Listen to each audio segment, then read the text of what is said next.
गरीब देवरानी अमीर जेठानी का मकर संक्रांत पकवान।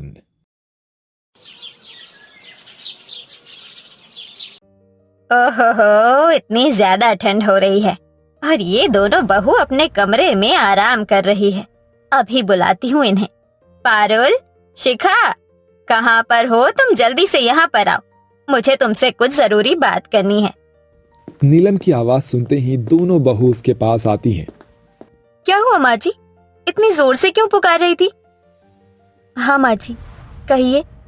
मेरी बात सुनो, कुछ ही दिनों में मकर संक्रांति आने वाली है और मैं चाहती हूँ कि तुम दोनों मिलकर इस बार मकर संक्रांति पर खुद ही पकवान बनाओ और आ रहे मेहमानों का अच्छे से स्वागत करो।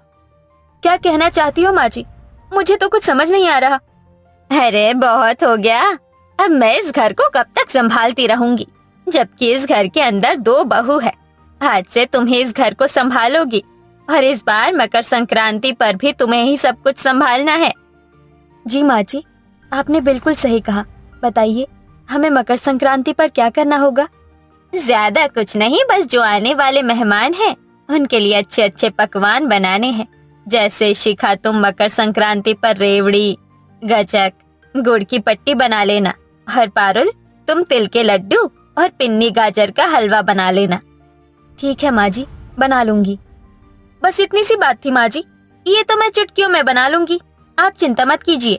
इतनी सी बात नहीं है, बल्कि अभी और भी है। घर की साफ सफाई भी होनी है और बाजार से मकर संक्रांति का सामान भी लेकर आना है। अरे घर के काम कौन करना चाहता है? मुझे तो बिल्कुल भी पसंद नहीं घर में काम करना।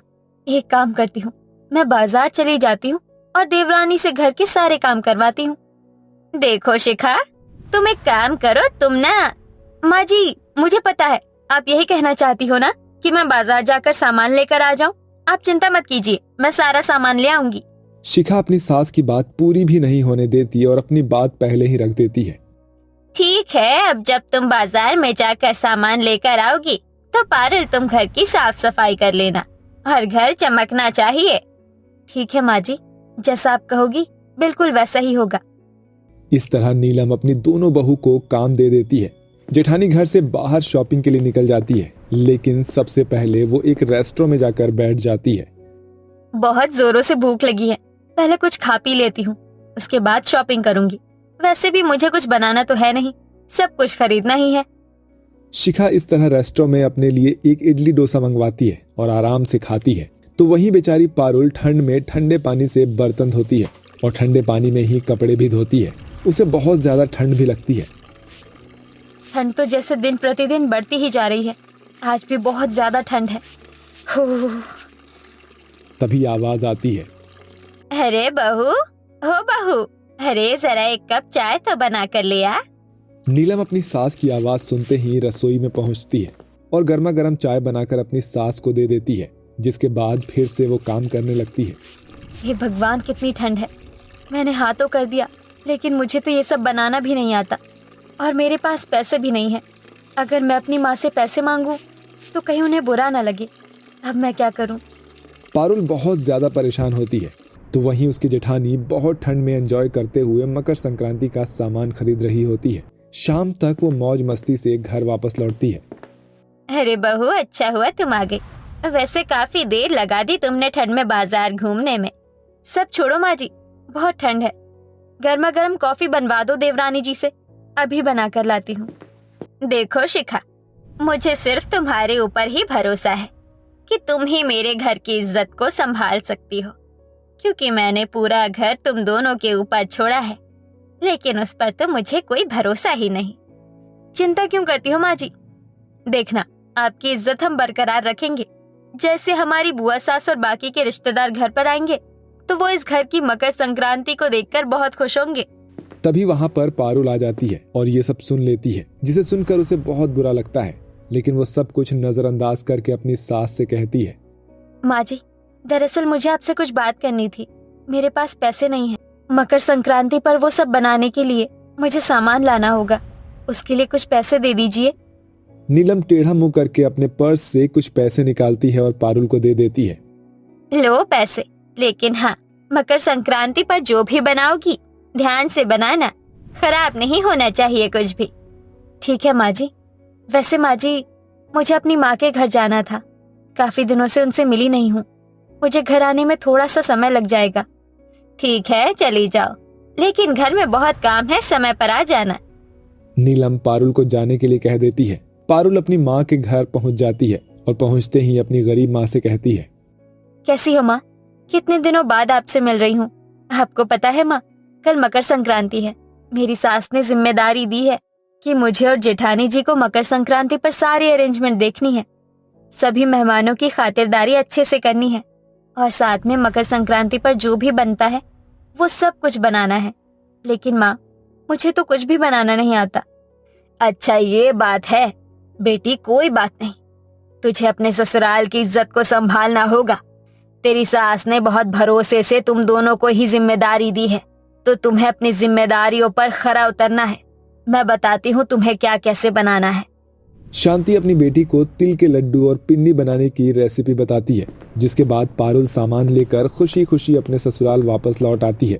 वहाँ वो घर के काम करती है और सारी रेसिपी अपनी कॉपी में लिखकर रात को सो जाती है। अगले दिन पारुल सुबह उठ जाती है और रसोई में पहुंच जाती है। मेहमानों के आने से पहले सब कुछ बनाकर शुरू कर लेती हूँ। उसके लगे लगे सुबह के 9 बज जाते हैं, जिसके बाद उसकी सास नीलम उठकर आती है। खुशबू तो तिल के लड्डू और पिन्नी की है, लगता है छोटी बहू के हिस्से का काम भी बड़ी बहू ही कर रही है। नीलम जब रसोई में जाती है तो वहाँ उसकी गरीब छोटी बहू रसोई में काम कर रही होती है।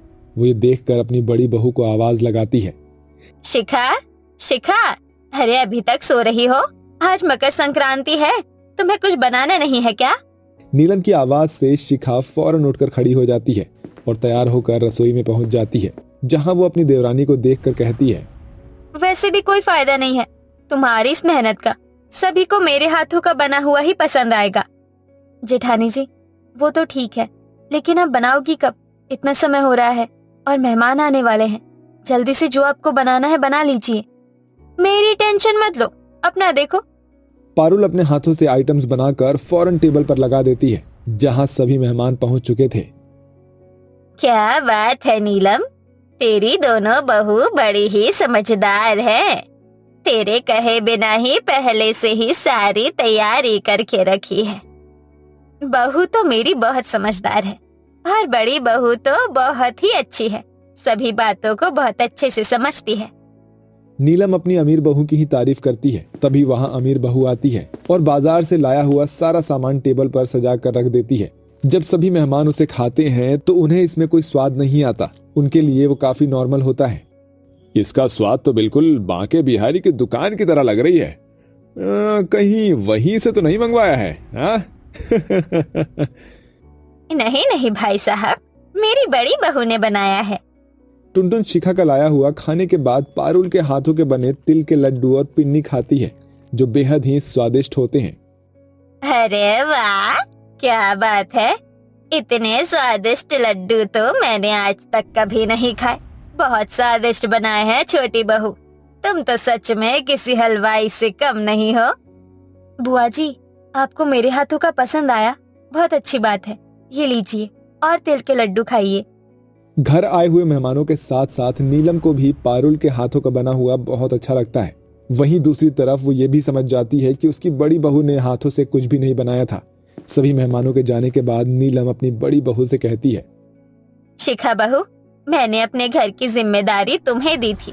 मुझे लगा था कि तुम इस जिम्मेदारी को अच्छे से समझोगी, लेकिन मैं गलत थी। तुमने तो बाजार से खरीदा हुआ सामान ही सभी मेहमानों के सामने रख दिया। वो तो अच्छा है कि छोटी बहू ने मेहनत से तिल के लड्डू और पिन्नी बनाई, जो सच में बहुत स्वादिष्ट थी। आज से मैं इस घर की सभी जिम्मेदारी और घर की चाबियां छोटी बहू को देती हूँ।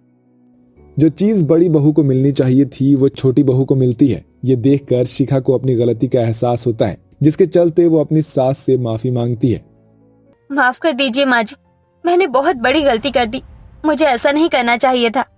मैंने एक बार भी आपकी इज्जत के बारे में नहीं सोचा, आइंदा मैं ऐसे कभी नहीं करूंगी। अमीर होने की वजह से मैं कुछ ज्यादा ही घमंडी हो गई थी। अरे माँ जी और दीदी, मैंने गाजर का हलवा भी बनाया था, वो तो मैं भूल ही गई। तुम बहुत भोली हो मेरी प्यारी देवरानी, चलो शुक्र है मेरी दोनों बहुओं में प्यार लौट आया। नीलम शिखा को माफ कर देती है। उस दिन के बाद से शिखा अपनी अमीरी का घमंड छोड़कर अपनी छोटी देवरानी से नई नई प्रकार की चीजों को सीखना शुरू कर देती है। वहीं मकर संक्रांति पर जो भी चीज बनती है वो उसकी रेसिपी भी अपनी छोटी देवरानी से सीख लेती है, जिसके चलते अब वो सभी लोग एक साथ खुशी खुशी रहने लगते हैं।